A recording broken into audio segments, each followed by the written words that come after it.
Assalamualaikum warahmatullahi wabarakatuh. Apa kabarnya Bapak Ibu guru hebat hari ini? Semoga kita semua dalam keadaan sehat walafiat. Amin amin ya robbal alamin. Pada video kali ini, saya akan melakukan pengimbasan implementasi kurikulum merdeka, sekolah dengan mandiri belajar, dan sekolah dengan mandiri berubah. Sekolah dengan mandiri belajar ialah sekolah yang masih menerapkan kurikulum K13 dan sebagian telah menerapkan kurikulum merdeka. Sekolah mandiri berubah ialah sekolah yang telah menerapkan kurikulum merdeka secara keseluruhan.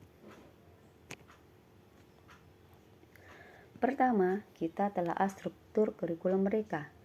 Di sini saya mencontohkan alokasi waktu pelajaran SD kelas 3 sampai kelas 5.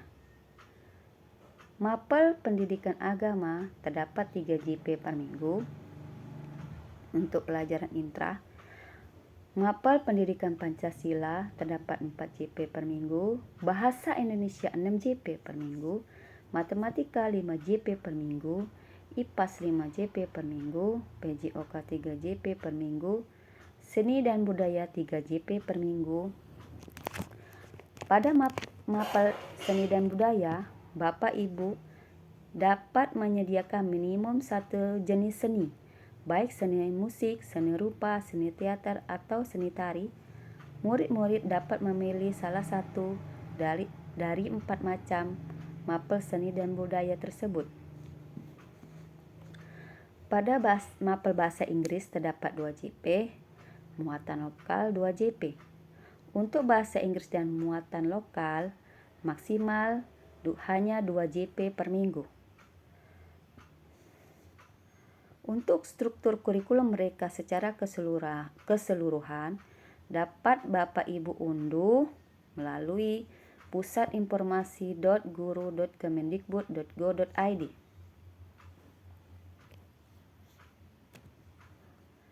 Selanjutnya, di sini ada contoh daftar pelajaran kelas 4 dengan jadwal P5 per hari, di mana P5 masuk pada jadwal harian, baik hari-hari tersebut disesuaikan dengan kondisi sekolah masing-masing. Di sini saya mencontohkan P5 masuk pada hari Rabu, Kamis, Jumat, dan Sabtu, di mana 1 tahun total jam pelajaran P5 ini 252 JP pada kelas 4, sehingga 1 semester terdapat 126 JP dibagi 7 JP dalam 1 minggu sama dengan 18 minggu, jadi kurang lebih 4 bulan Bapak Ibu melaksanakan P5 dengan menggunakan jadwal P5 per hari.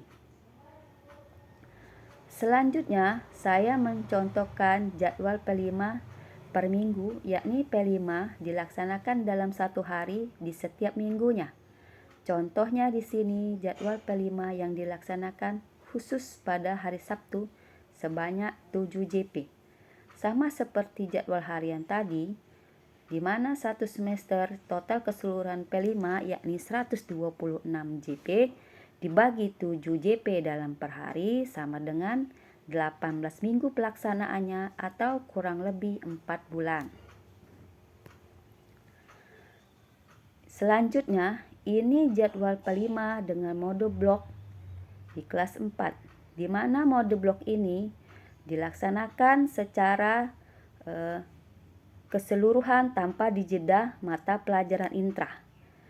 P5 model blok ini di sekolah saya dilaksanakan pada akhir semester, di mana 1 semester P5 terdapat 126 JP dibagi 7 JP, jadi mendapatkan waktu kurang lebih 18 hari. Total keseluruhan jadwal P5 dengan menggunakan model blok. Selanjutnya, ini daftar pelajaran intra pada kelas 4, Jadi saya tekankan lagi Bapak Ibu guru bahwa jadwal P5 atau jadwal intra dilaksanakan secara terpisah, tidak dimasukkan pada jadwal intra. Ada waktu tersendiri untuk jadwal P5 tersebut. Selanjutnya Bapak Ibu guru hebat, dalam menyusun pembelajaran dan asesmen, awalnya kita menganalisis CP.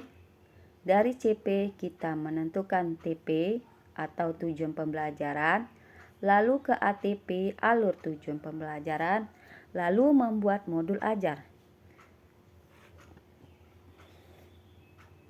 Modul ajar terdapat 2 komponen, ada menggunakan komponen lengkap dan ada yang menggunakan hanya 4 komponen.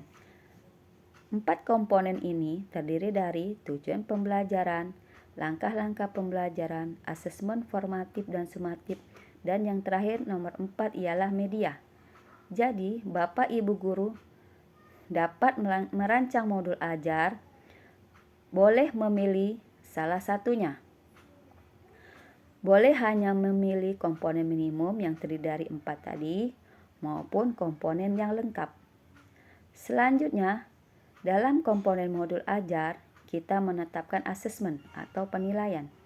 Asesmen itu sendiri terdiri dari asesmen formatif dan asesmen sumatif.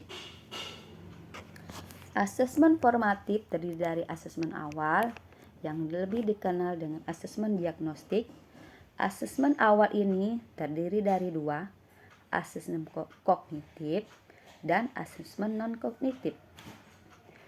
Kemudian asesmen formatif terdiri dari asesmen proses, di mana asesmen formatif ini terdiri dari asesmen awal dan asesmen pada saat proses. Selanjutnya, asesmen sumatif, di mana asesmen sumatif ini terdiri dari asesmen akhir lingkup materi dan asesmen ujian akhir semester atau ulangan akhir semester.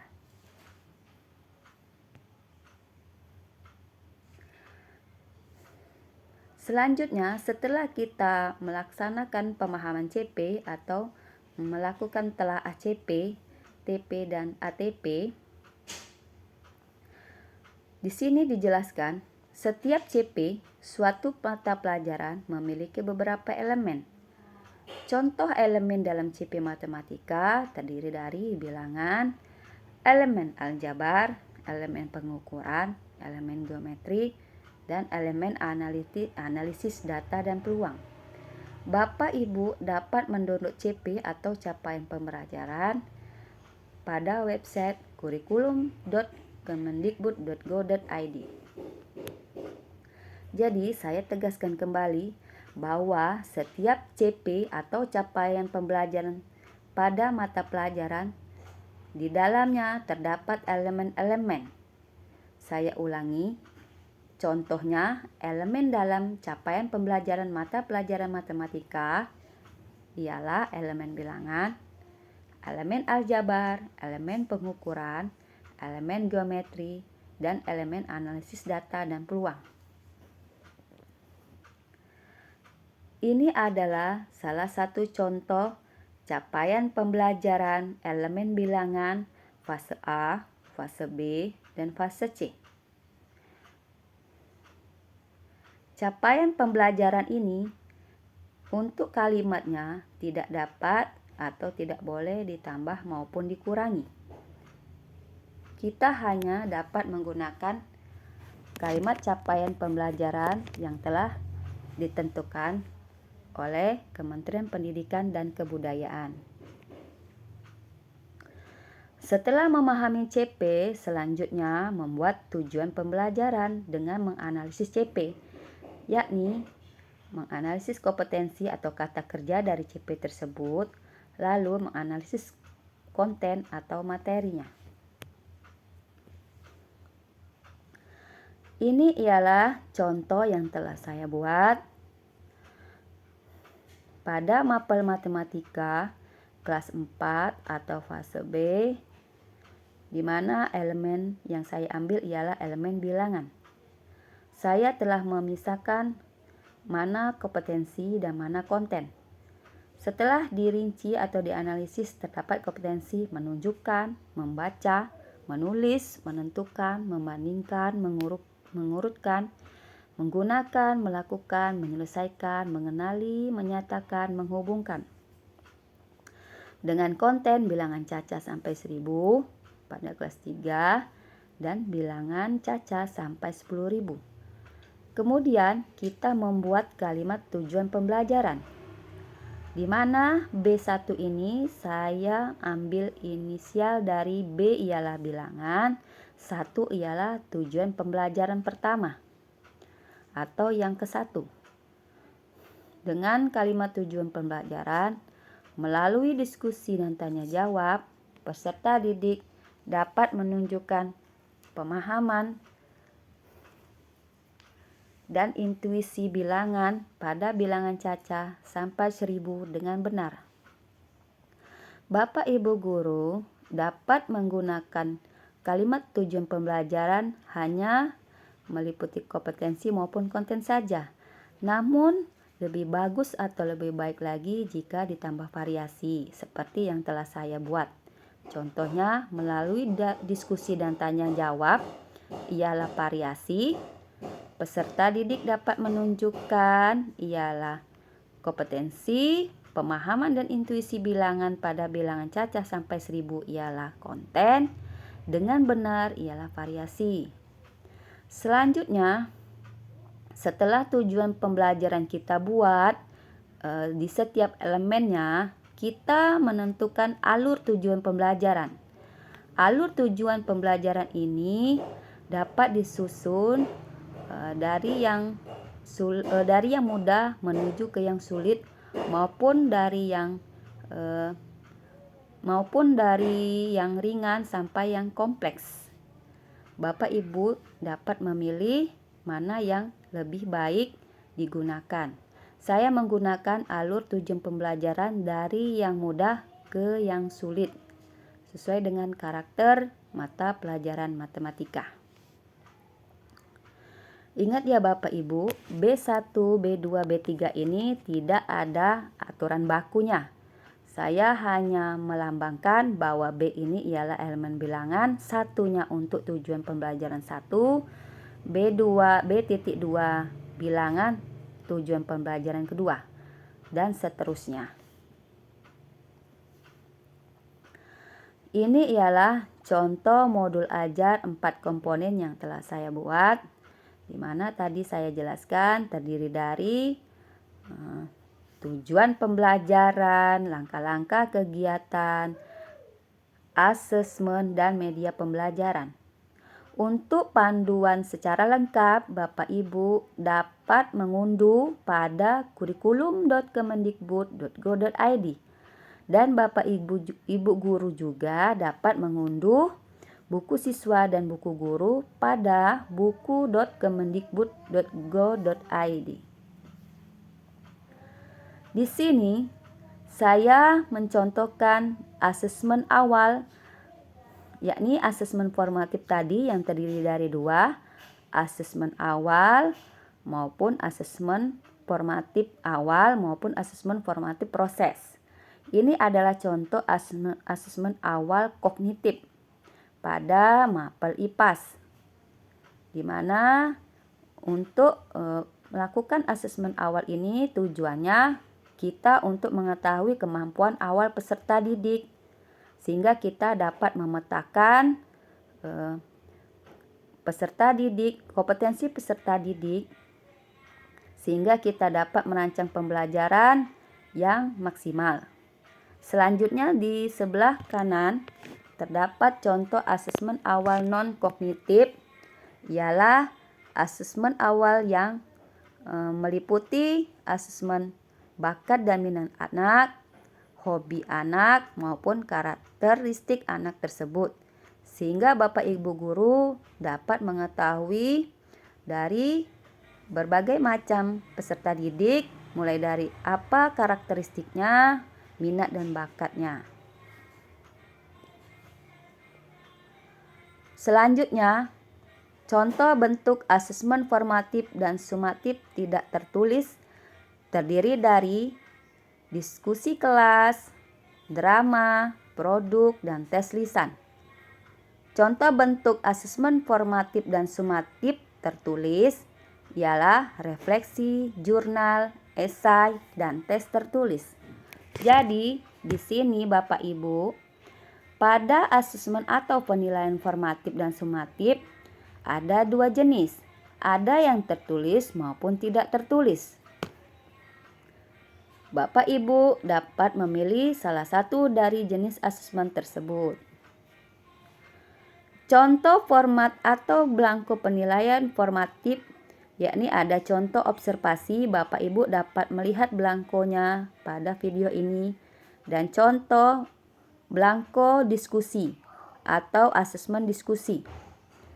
Di sini Bapak Ibu dapat menggunakan format atau belangko penilaian, contoh observasi maupun diskusi. Selanjutnya, Bapak Ibu dapat melihat daftar nilai formatif dan sumatif. Di sini saya jelaskan lagi, daftar nilai formatif ialah daftar nilai yang digunakan untuk umpan balik peserta didik pada awal maupun proses pembelajaran. Sedangkan nilai sumatif digunakan untuk menentukan kenaikan kelas peserta didik. Jadi, nilai-nilai yang kita ambil pada nilai formatif tidak digunakan dalam nilai untuk rapot. Hanya nilai sumatif yang digunakan untuk mengisi nilai-nilai pada rapot peserta didik. Selanjutnya, langkah-langkah perencanaan proyek. Langkah-langkah perencanaan proyek P5, Bapak Ibu, yang pertama ialah merancang alokasi waktu dan dimensi profil pelajar Pancasila. Yakni, Bapak Ibu dapat menentukan alokasi waktu pelaksanaan P5 apakah dengan jadwal per harian, per minggu, atau menggunakan jadwal blok. Selanjutnya, Bapak Ibu menentukan dimensi mana yang akan digunakan pada proyek P5 tersebut. Setelah itu yang kedua, Bapak Ibu membentuk tim fasilitasi proyek. Bapak Ibu mengadakan diskusi ataupun rapat untuk menentukan penanggung jawab, ketua pelaksana, dan unsur-unsur yang terlibat pada pelaksanaan proyek tersebut. Yang ketiga, mengidentifikasi tingkat kesiapan satuan pendidikan. Yang keempat, pemilihan tema umum. Yang kelima, penentuan topik spesifik. Yang keenam, merancang modul proyek. Untuk lebih jelasnya, Bapak Ibu dapat mengunduh panduan pengembangan P5 pada kurikulum.kemendikbud.go.id. Ini adalah contoh SK tim P5 yang telah kami buat pada tahun pertama kami melaksanakan P5.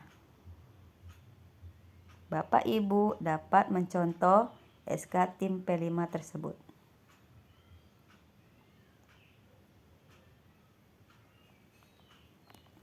Selanjutnya, tema utama P5 Kurikulum Merdeka SD terdapat 6. Yang pertama ialah gaya hidup berkelanjutan, kearifan lokal, Bhinneka Tunggal Ika, bangunlah jiwa dan raganya, rekayasa dan teknologi, serta kewirausahaan. Bapak Ibu dapat memilih tema-tema tersebut minimal ialah 2 tema dalam 1 tahun.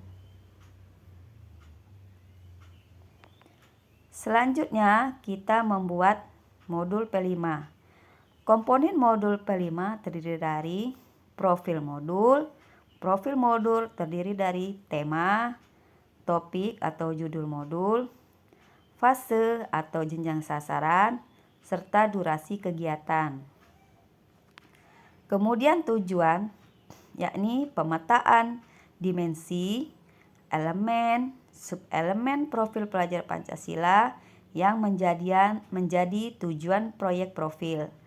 Kemudian rubrik pencapaian berisi rumusan kompetensi yang sesuai dengan fase peserta didik untuk pendidikan dasar dan menengah.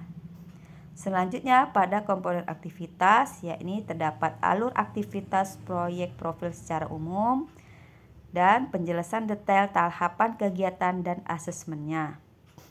Selanjutnya pada komponen asesmen, instrumen pengolahan hasil asesmen untuk menyimpulkan pencapaian proyek profil. Untuk lebih lengkapnya, panduan pengembangan P5 dapat Bapak Ibu download atau unduh pada kurikulum.kemendikbud.go.id. Selanjutnya, ini terdapat 6 dimensi profil pelajar Pancasila yang dapat kita pilih untuk kita gunakan dalam proyek P5.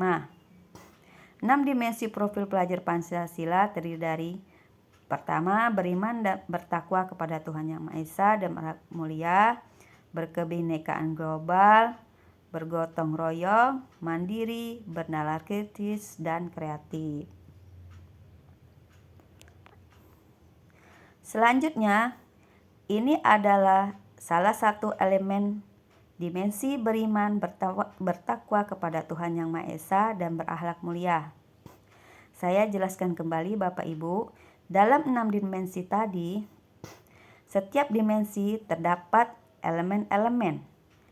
Nah, di sini contohnya pada dimensi beriman dan bertakwa kepada Tuhan Yang Maha Esa dan berakhlak mulia, terdapat elemen akhlak beragama, akhlak pribadi, akhlak kepada manusia, akhlak kepada alam, dan akhlak bernegara. Untuk elemen bergotong royong, elemen mandiri, elemen berkebinekaan global, elemen bernalar kritis dan kreatif dapat Bapak unduh pada kurikulum.kemendikbud.go.id. Berikut contoh modul P5 yang telah saya buat, yakni saya memilih tema Bhinneka Tunggal Ika, di mana topiknya populerkan makanan tradisional. Durasi waktu dalam satu semester ialah 126 JP. Bapak Ibu guru dapat mendownload atau mengunduh modul P5 pada platform Merdeka Mengajar. Bapak Ibu guru juga dapat membuat modul P5 secara mandiri.